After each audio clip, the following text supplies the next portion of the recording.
Welcome, welcome. Thank you all for coming. It's so good to be with you this weekend, to be in person. How fun is it for me to be in my home district and get to share about my work now? For those of you that don't know me, I am Jensen, and I live right here in McPherson. Have been here now almost 8 years. I can't believe time is flying. Maybe almost 9, I'm not sure. Can't do the math right now. It's too late on a Saturday night. As many of you know, one of my greatest passions is just meeting people where they're at, hearing stories and building relationships. And this program has so much potential to really have an impact at the ground level of our denomination. I'm so excited about the work that we're doing. So since December, I accepted the position to be program manager for part-time pastor, full-time church. We are a thriving in ministry program out of the Office of Ministry for the Church of the Brethren. And I have to give a shout out to Nancy Sollenberger-Heischman, the director of ministry for the Church of the Brethren. I get to work directly with her, and if you have not had the opportunity to spend time with her, I'm here to tell you, she works hard on your behalf. I get to see day in and day out how much she cares about the pastors of our denomination, how hard she works, how much she advocates for our pastors, and it's just a joy to be able to work alongside her. So I think what I would like to do this evening, if it sounds okay to you, I want to just share the original vision and plan of part-time pastor, full-time church, how it sort of developed, how it pivoted during the pandemic, as many programs did, and a few of our hopes and dreams as we are in the midst of a relaunch and looking toward the future of this program. And so I'm going to start off. Since I began in December, we really began looking at what is the grounding of this program, and we really came to Luke 24:15. While they were talking and discussing, Jesus himself came near and went with them. That post-resurrection appearance of Jesus on the Emmaus Road is powerful because it reminds us that Jesus' presence is as important as his sermons and stories. Jesus was present as the two confessed what was weighing deep within each of them. Not only did they share with one another, Jesus walked alongside them, hoping to really get a sense where they were on their journey. Jesus then reminds them their story is not yet complete, that God's plan is still unfolding. His reassurance is so simple and yet so profound, so much so that they invited him to stay. And around the fellowship of the table that evening, in a place of mutual discovery and exploration, Jesus reveals himself. Following events that had left them questioning nearly everything, not much different than maybe what the events of the last few years have left us questioning everything. They found themselves in a space of genuine care and companionship with Jesus himself. It was there they knew their journey was valued and that without a doubt, God's plan would continue to unfold. With renewed faith for their journey, the two shared the hope and joy of the evening with their companions. Continuing the work of Jesus, part-time pastor, full-time church exists in the Church of the Brethren to walk with, listen to, and advocate for part-time, multi-vocational, and not paid-to-scale pastors, empowering them to live and lead well by enriching their journey through intentional relationships and thoughtful wisdom sharing. Part-time pastor, full-time church was developed out of research based on studies from the Flourishing in Ministry project by Matt Bloom. He's the director of the project at the University of Notre Dame. The Thriving in Ministry programs are focused on 4 goals based on Bloom's research. The first is the importance of pastoral agency. Many pastors report that they thrive in settings that foster opportunities, they have the freedom to be able to take personal responsibility for their own growth and development, being able to pick and choose opportunities that they are interested in, that suit their schedule and their format, that suit their season of life and their season of ministry. The second goal of Thriving in Ministry programs is the power of clergy peer groups. As you know, and has become glaringly obvious during the pandemic, there is a need to overcome this sense of personal and professional isolation. Pastors express a deep desire to develop sustainable friendships with colleagues. Groups together with pastors spur ongoing professional and spiritual growth, the creativity. We all know what it's like to be able to be together and to have that intellectual exchange, that personal guidance and support, and just to be able to build those relationships are so critical. The third Thriving in Ministry goal is the critical first years in ministry. We know that sometimes those years can make it or break it. If you have a rough call, a rough first few years, you may step out of ministry and not come back for a long time, if ever. The fourth is the importance of ongoing learning and opportunities for renewal. We need, as individuals and with one another, to be able to step away for rest and reflection, to gain perspective, and to have this renewal of call. We all know what it's like to spend just a day away, a few hours away, a week away, or several months away when the time comes. Within these initiatives, there is a focus on opposed particular ministry context or settings, and for us, we focused on multivocational and part-time pastors. And so a group advisory board formed, about 4 or 5 years ago now, and they began to do some pretty intense research with our district executives and began to identify this challenge that we have into how are we going to support multivocational and part-time pastors. Their research found in 2018 that nearly 75 to 77% of our pastors in 2018 in the Church of the Brethren are part-time, multivocational, or not paid to scale. 75%. If I do nothing else, I will continue to tell everyone this is who we are, and this is who we will continue to be. So you can imagine if that's what the numbers were in 2018, it's fairly likely that number is higher now. And this is just who we are. And so this is how the program developed. If we have this many part-time, multivocational, and not paid to scale pastors, there is a particular set of needs and resources for this group. And so how can we be supporting them? The 3 Thriving in Ministry goals that part-time pastor, full-time church is focusing on is the importance of pastoral agency, the power of clergy peer groups, and the importance of ongoing learning and opportunities for renewal.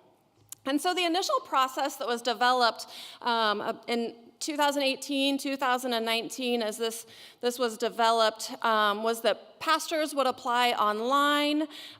Circuit riders were a group of pastors that were identified as people that could connect with these pastors that need support and resources. Pastors would apply online, and then they would be connected with a circuit rider. A circuit rider would then go visit them. They would have conversations in their church, be able to spend some time with them in their ministry context and identify needs, maybe possibly connect them with resources, answer questions, and maybe out of that, some affinity groups would form. And so we could connect pastors that have similar sorts of needs from all across the United States. Well, as the circuit riders got together and were trained to begin to implement this program, the pandemic hit. And so as you can imagine, that really, that changed everything and really shifted how this program would come to be. And so the circuit riders had just been trained, and then we really just shifted to a place of circuit riders being able to walk alongside pastors. It really became glaringly obvious, as I mentioned, how much pastors just needed a place to connect, somebody to talk with. They needed somebody to walk alongside them, a place to connect. And they were, the Zoom became such a beautiful thing. Many of our circuit riders were able to meet with pastors via Zoom, over the phone. I know several of them have text message relationships as well, writing cards. And needs were identified, and some of the relationships really began to show that it wasn't necessarily that circuit riders needed to come and visit them and to identify those needs. Pastors already know what they need. They know where they're at, and that's that importance of pastoral agency. And so we really began to see that shift of our circuit riders being able to walk alongside our pastors and just provide that clergy support relationship.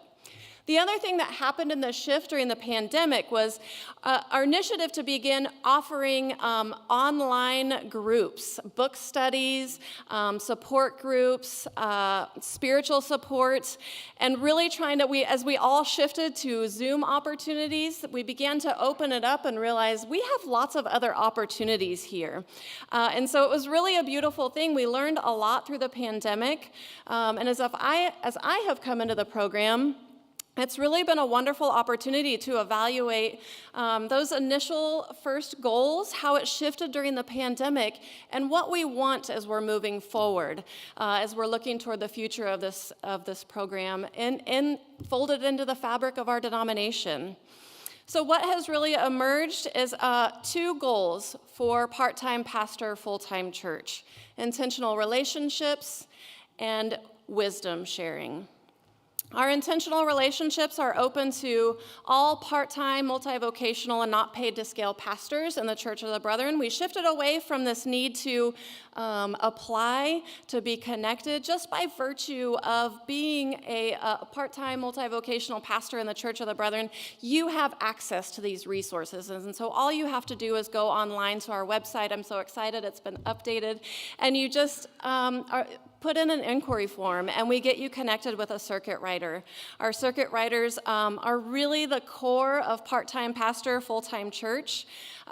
It is relationship building. They are the heart of our program. I love them. We're just one little family.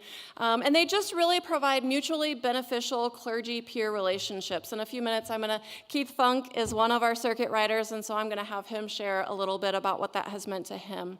But our circuit riders are simply they listen and walk alongside pastors, meeting them where they are on their journey. They are encouragers, they are cheerleaders, freely give grace as pastors learn and grow in ministry. We all need a little bit of grace.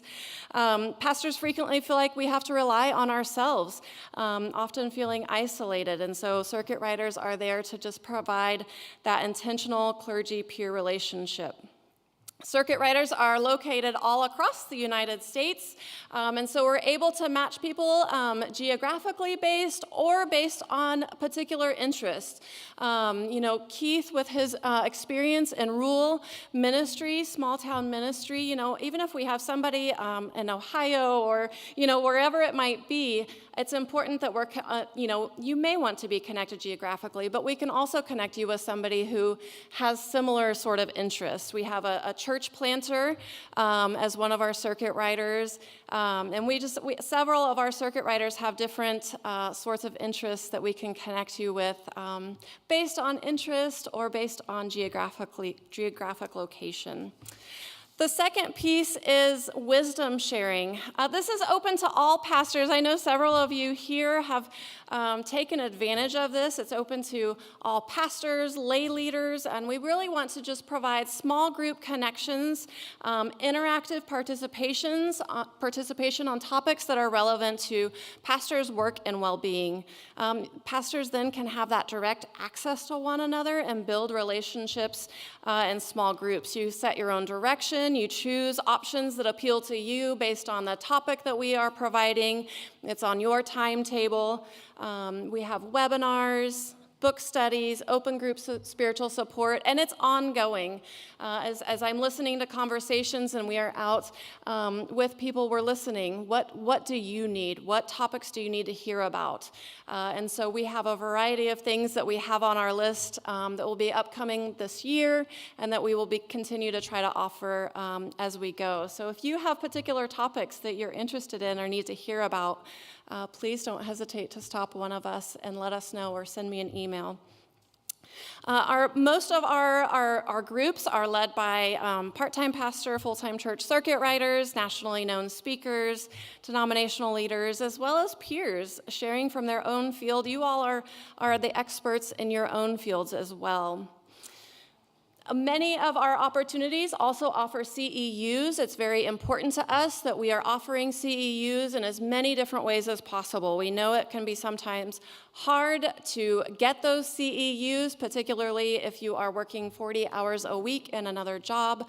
It's hard to get to a weekend when you want to have that weekend with your family. And so we are making as many opportunities as possible available in two formats. And so webinars are live, and then they are recorded. Our book studies, we are super excited. We have partnered with Brethren Academy, and you can participate live, and we are going to begin offering asynchronous book studies as well, and so you can participate online on a weekly basis and have conversations that way. And so we're trying to offer, that was one of the things that was in that initial research is, I have trouble getting my CEUs, Pastor said, and so we're working really hard to make that available in as many different ways as possible. The thing that underscores everything that part-time pastor, full-time church does is this space of genuine care. It is the space of pastoral care for pastors and for congregations. It's the foundation of everything we do. And at the basic human level, we all just want to be seen, we want to be heard, and we want to be valued. And if we do nothing else, we can do that for you. We are here. We hope to accomplish this by being a presence. We plan to be in most all of the district conferences, and just to be around, to be here, to be available, to know that there are people that are listening and advocating on your behalf and supporting you in all you do. We are so grateful. Our denomination would not be what it is if it weren't for the work you do. And we are here to support you as best we can. We are super excited to just come alongside districts and churches where this work is already being accomplished. We're not doing anything crazy or wild or new, but we're also trying to shake it up and to offer things in a different way. And we're trying to also meet districts where they're at. There are many districts that are offering lots of, like the Great Bend training. That's a phenomenal thing. That's a wonderful thing that we're hoping to partner with districts and doing that sort of thing. We've already sponsored a leadership at another leadership training event this year in another district. We are sponsoring a pre-district conference CEU event for another district conference. And so we're also really interested in coming alongside the work that is already being done. We're not here to reinvent the wheel. We're here to support the work that's already being done. And so please don't hesitate if you think of ways that we can come alongside that with you. I think I'm going to turn it over. I want to introduce, we have 7 circuit riders, and I'm super excited to get to work with Keith. We've known one another for quite a few years, and to get to work with Keith in this way has just been a joy. Keith is one of our circuit riders, and he has been a part of this program from the beginning. So I have invited him to share a little bit more about what this program means to him and how he has seen it evolve. So.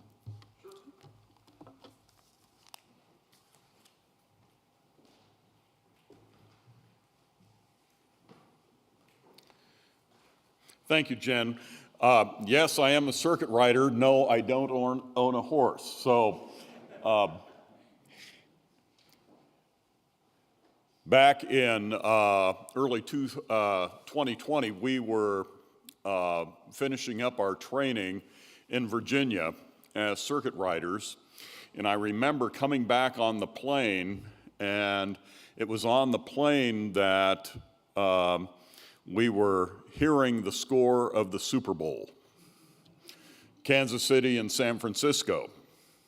And of course, most of the people on the plane were Kansas City Chiefs fans, and the Chiefs were down, and everybody was kind of in a blasé mood. And then it started picking up as the game progressed, and the scores kept getting passed up and down the aisle. And by the time we pulled into the Lincoln Airport in Lincoln, Nebraska, Kansas City had just won the game. That is my memory. And then it seemed like coming back from Virginia, all excited about the part-time pastor, full-time church ministry, along with the Kansas City Chiefs winning the game, and the pandemic. And we went into quarantine. I was assigned different persons that I worked with, and I've had some marvelous relationships, albeit over the phone. And now we're, as Jen has talked about, kind of relaunching, where we're starting to do some face-to-face and meeting our particular folks. What's been important, and Jen pointed this out in her sharing with you about this program and the circuit riders, is from what this initially was to be something of an equipping ministry, it has become a partnering and accompanying ministry, and hence the reference to the story of Jesus meeting two disciples on the road to Emmaus following his resurrection. And that largely speaks to what I have been doing. One of the things that I think has value, and I think we're going to be exploring it more as we go along in the life of the church, is how this program has the potential of bringing pastors together and being able to listen to one another from across the aisle. Just like the work that we've been doing at this district conference. Brother David talked about it in his sharing with us yesterday, and how vital that is as we continue on in the life of the church together. So I'm going to give an example. One of my MVPs, by the way, if you join into this program as a pastor, you are known as an MVP, most valuable pastor. One of my MVPs was a wonderful sister in Southern Ohio, and we started talking, and I realized as we started talking, we were at very, very different places. She was working with her congregation. I think it's okay that I share this, flying a BLM flag on the property. If you were to come to Quinter today, you would see a MAGA sign on our church marquee. Make the apostles great again. I think that's funny.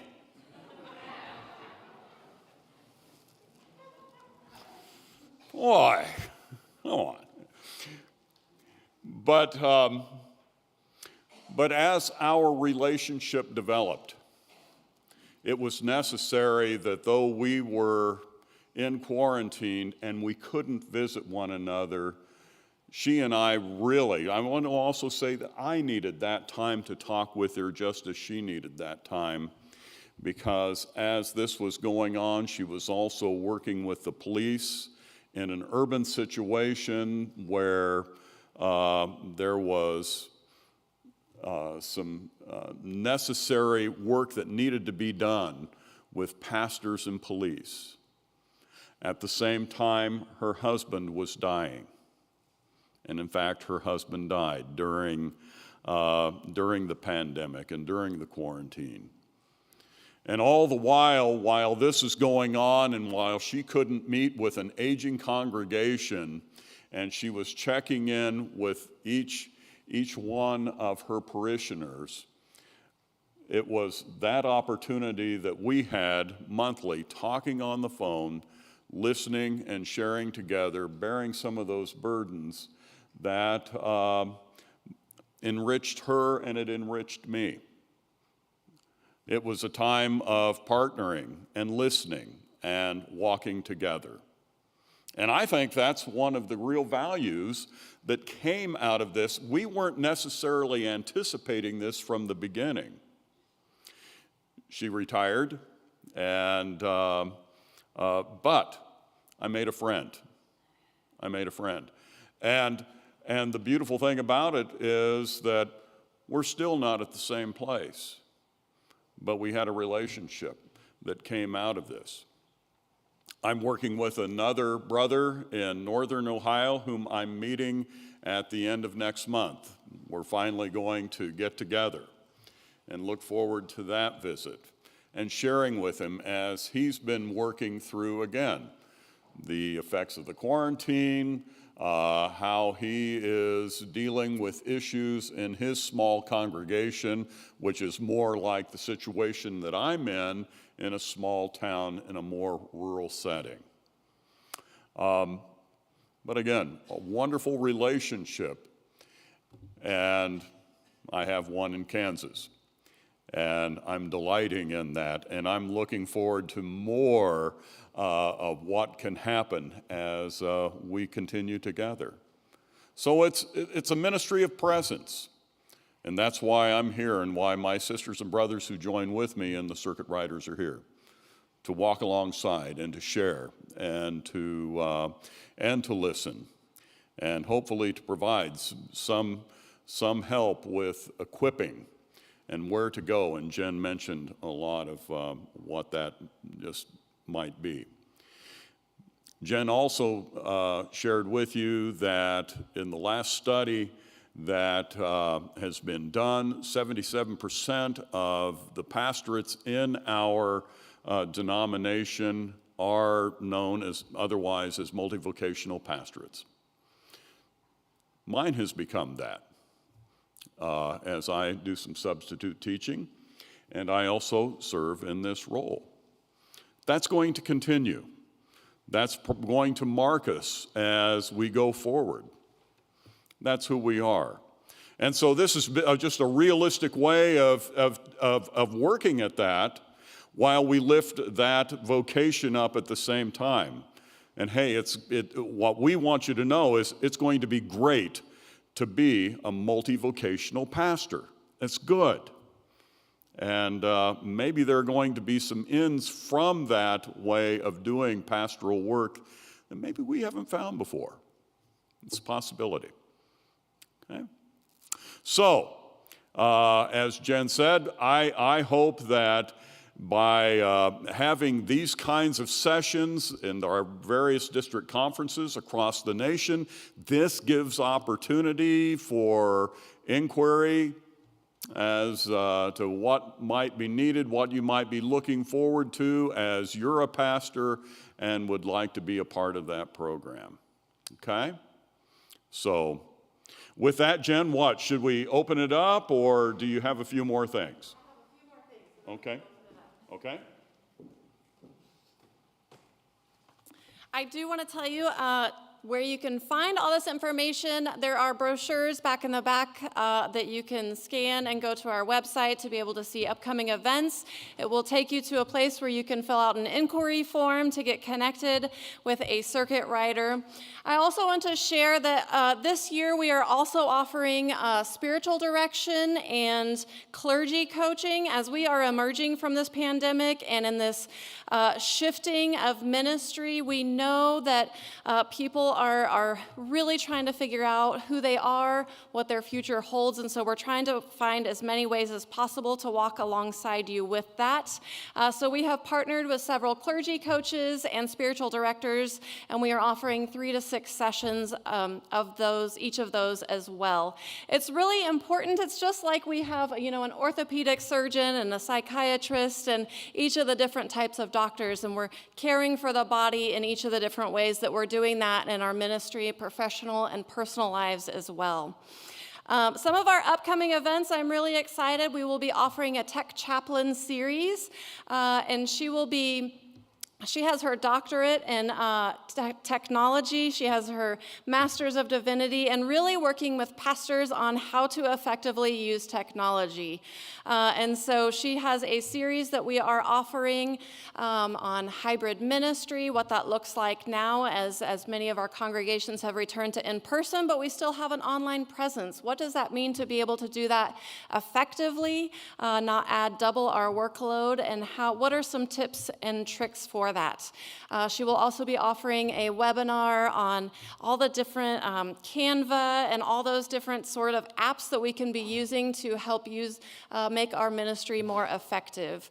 There'll also be a talkback session as well where people can come and just share different ideas, ask questions, and she will also be offering to those participating in webinars individual sessions. And so if your congregation is having particular technology needs that you have questions about, or if you have a team, your leadership team or your technology people have questions and you're still trying to work through what this looks post-pandemic from a technology perspective, she can meet with your group individually, and we're happy to set that up for you.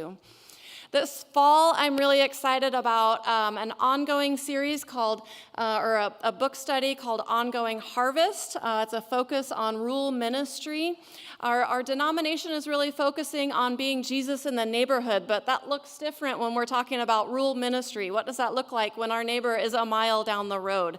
And so I'm really excited. We will be focusing on, it'll be led by circuit writer John Fillmore, which I know several of you have participated in his book studies. He's just fantastic. And so we'll be focusing on God's country and reclaiming rule, and we will be doing a book study on that, and then both of the authors will be joining 4 webinars, and then we will also be just having conversations that pastors can come together and just have a conversation about what rural ministry looks like to you. How are you being Jesus in the neighborhood in your rural context? We will also be doing a monthly book study.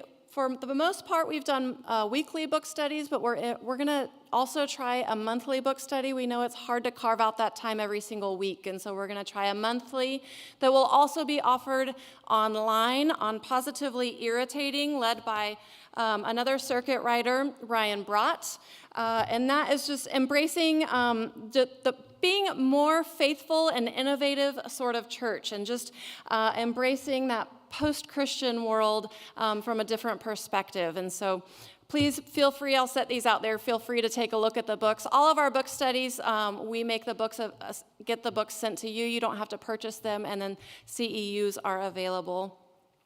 We are also revamping, and I apologize, I forgot to bring the flyers, I'm so sorry. The Anabaptist Worship Exchange. One of the things that we discovered as I was looking through some of that original research of what pastors needed to help and to support and resource is worship resources. When we have a week that we get caught up in everything else, it's hard to sit down and write another call to worship or another prayer or another idea for a sermon. And so maybe 6 or 7 years ago, Discipleship Ministries developed a worship resources page called Anabaptist Worship Exchange, and we have partnered with them to revive that space. And so Ryan Brott, one of our circuit riders, is working specifically on that to make a host. He has added just a ton of worship resources. You can look it up by call to worship, by the piece of worship that you want. You can look it up by topic. You can look it up by season of the year, and there is just a ton of resources available. It's really awesome because it's also a place where then you can upload your resources as well, and it's a place where you can be sharing. And so it's just a wonderful way for pastors to share with one another and to exchange resources and not have to reinvent the wheel every single time. We are also really excited to partner with Discipleship Ministries on being Jesus in the neighborhood. We have launched a website of resources available for, as your congregations develop, what that looks like for you. This fall, we will have a series of worship resources available that you can be using as you begin looking at that with your own congregations. And you can use the worship resources to help get your congregations to really think that through. Ryan Brott will be offering his series of Jesus in the Neighborhood webinar as well, so be looking for that. I also just wanted to mention that we, as I said, we are partnering for lots of things. I often get emails from Nancy. She forwards and says, gosh, can we help out this person here? Or can we provide leadership here? Or what can we do for this person? We're doing all sorts of things. I had a district just before annual conference email and say, we really need to just get together, not have to go to any insight sessions, not have to do anything. We just want to get together and rest and be together. Any chance you guys would be willing to partner with us for that? Absolutely. Absolutely. If that's what their district needs and that's how we can partner with them, we are here for it. And so we're working with them to make that happen. As I said, we have sponsored leadership for leadership events. We are sponsoring individuals for their own continuing education opportunities. We are sponsoring individuals for their own individual rest and renewal time.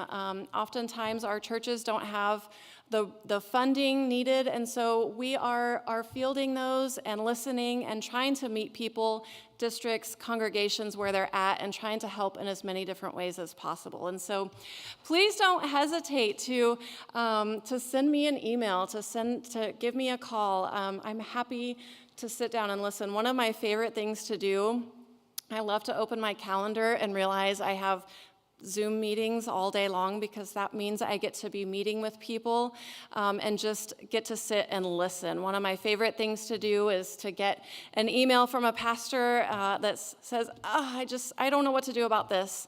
I don't know what to do here. Or maybe they're frustrated. I've had several where they're just up in arms about something.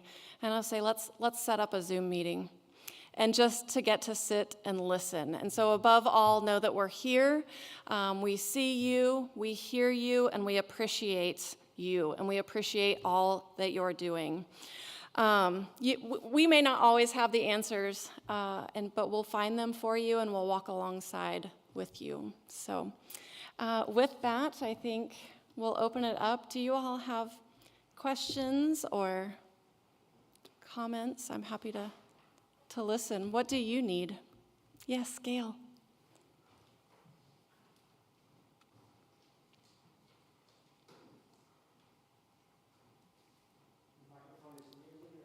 Nearly ready. Okay. Gail Erisman Valletta, Prince of Peace Church in Littleton, Colorado.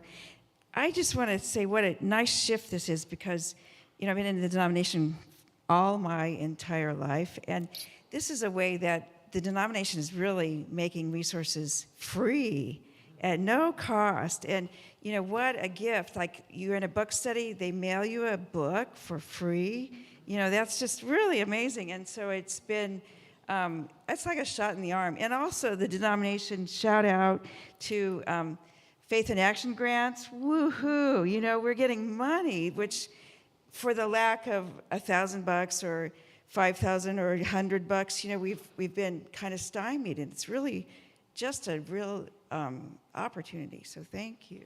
Thank you, Gail.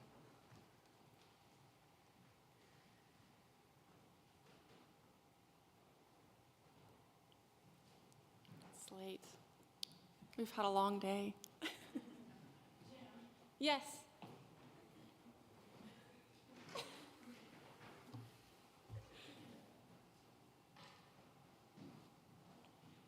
Is the entry point the email, and then that goes directed to the circuit rider? Is that? That's a great question. The entry point into an intentional relationship is the inquiry form on our website. It comes to me, and then I am in touch with you, and you say whatever it is. On the inquiry form, you say, I would like this sort of relationship, a circuit rider relationship, whatever it is. And then we email back and forth, maybe have a phone call, and then we make that connection for you.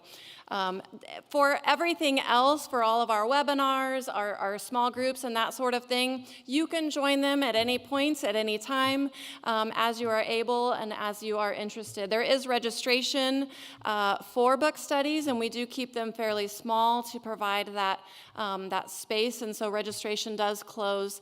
But we are looking at this last time we opened up a book study, we had just a ton of people interested, and so we're now looking at ways that we can be offering several of them at one time, because we know that there's a lot of interest there. And so for those opportunities, you can be watching Newsline, Messenger, all those different sort of district newsletters and all those sorts of places to watch for all those events as they come, and you can just join in any of those as you're able. But the intentional relationships, yes, please go on and fill out the inquiry form, or if you can't find it, just shoot me an email, and I'm happy to make that connection for you. Thank you for that.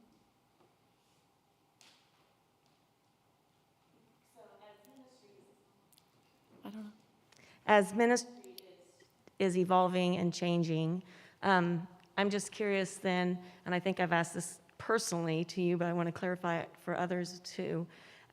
If we have a lot of ministers in Western Plains District, but not all of them are ministers that are pastoring a church. But this is a specific program for ministers who are pastoring a church. Is that correct? No. I don't think it is. Our hope is to make all of these resources available to everyone. The intentional relationships are for part-time multivocational pastors of churches. The resources are for everyone. And I will tell you, this is actually a question I get quite often, because we have people that are doing ministry in lots of different ways. And one way we are working at that is we're partnering with Brethren Academy.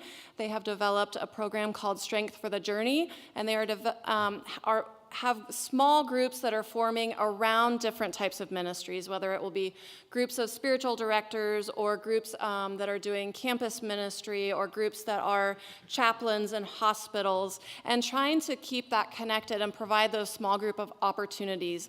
And so that's one of the important pieces of this program, is we're not trying to reinvent the wheel everywhere we go, but we're trying to support the programs that already exist. We want to be the glue that holds everything together. And so that's a way that we can support other types of ministry, is by partnering with Brethren Academy and Strength for the Journey. So be watching for that. I do have a little bit of, if you're interested in that, I have a pamphlet for that. And we hear that. We hear that a lot everywhere we go. And so that's one thing that I have that we will continue to work at, because we know that people are doing ministry in all ways. So thank you for that just question. Just a follow-up along with that then, is I know they're starting to offer now spiritual direction and coaching. And I wonder, because I know that the spiritual directors kind of hub of the denomination has kind of fallen apart over the last few years with the pandemic. They're not meeting together or partnering as they were before. And I just wonder if you've ever thought of tapping into that group of people to utilize. So. Absolutely. Since we have decided to offer spiritual direction, I have gotten several inquiries from spiritual directors that are in our midst, and how we can work directly with them. And so one way that we'll be working is partnering with discipleship ministries in this way. Spiritual directors for the denomination really fall under discipleship ministries, and so that is on our radar to begin working together and seeing how we can partner with them to revive that and to provide that space for spiritual directors. Yeah, thank you for that.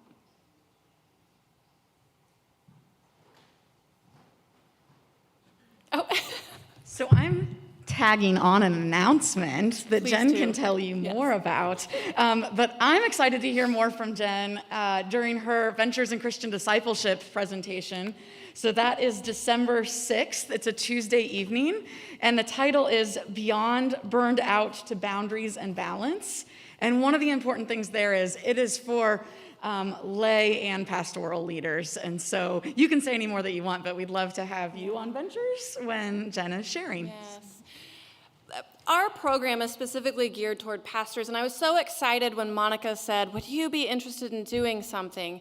And this is an opportunity to connect with lay leaders. It's so important. For our churches to thrive, we have to help our pastors thrive, and we have to help the priesthood of all believers thrive in ministry, right?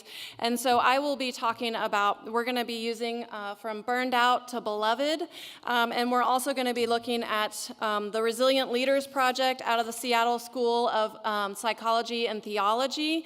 They did a pretty phenomenal research on what it means for pastors to be able to thrive. It was kind of interesting to stumble upon this research that showed what these things that we're already doing and that we have developed for part-time pastor, full-time church, why it's important. And so we're going to be looking at this and working through this book for Ventures. And so, yes, please join us in December.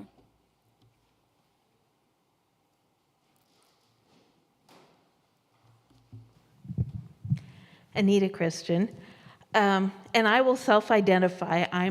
I didn't know I was the only one in Kansas that's participating in the program, I guess, but I have benefited from it. I'm wondering if you can say anything about scheduling. When do these book studies generally happen? Are they different times?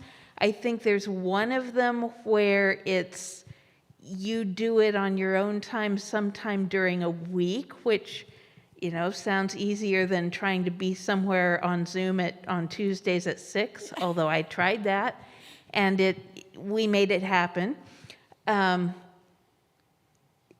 Related to that, I just found it very intriguing that you're doing a Ventures workshop on being burnt out in early December. That was on me. It was at the end of district conference season. So, great question about scheduling.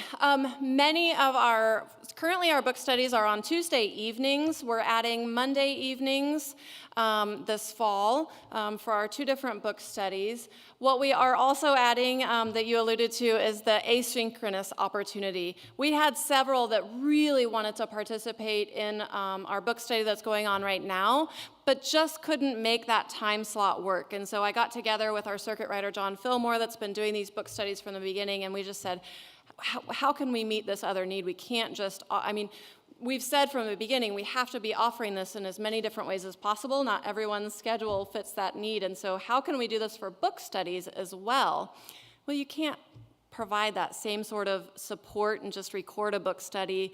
That feels funny when you want to have that space to share and that space online for those folks. And so we have partnered with Brethren Academy, and we'll be offering like an online format where you can go on and have conversations online, still be able to get the CEUs if you're interested in being able to participate in the book studies in that way. And so we're really excited to start that and try that out this fall.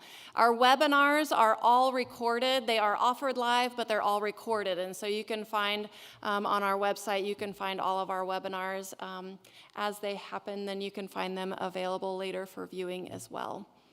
So, and for the intentional relationships, that's all on your schedule. I know that for each of them, it's how it works for each individual schedule, and you just work with your circuit rider or the spiritual director or clergy coach and make it happen as it works for your schedule. We know it's hard to add one more thing to your list, and so we're not trying to add one more thing. We're trying to support you in ways that make sense to you, and so that's really important for that scheduling piece as well. You said you did not want to reinvent the wheel. So this is just a reminder about the paper that was passed several years ago about the responsibilities that the congregations have to help uphold the pastors. And so I think it might be good to bring that out and remind congregations of their jobs, of our jobs. Absolutely. Thank you.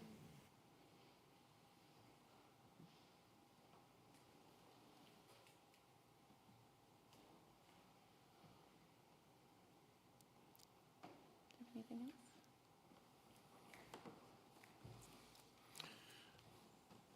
Hopefully, in what has been shared tonight, that this will provide some encouragement and maybe some impetus for you to come and join with us. Those of you who are serving in the pastorate, are called to ministry, obviously, our denomination is doing a whole lot to help equip our pastors and to do things that will meet them where they are in the ministry context which they find themselves. So, a lot of good things happening. Wouldn't you agree? Yeah. And it's worth the investment. These folks out here, we have terrific people, and they're worth the investment. And praise God, our denominational leadership is saying, we need to be doing this.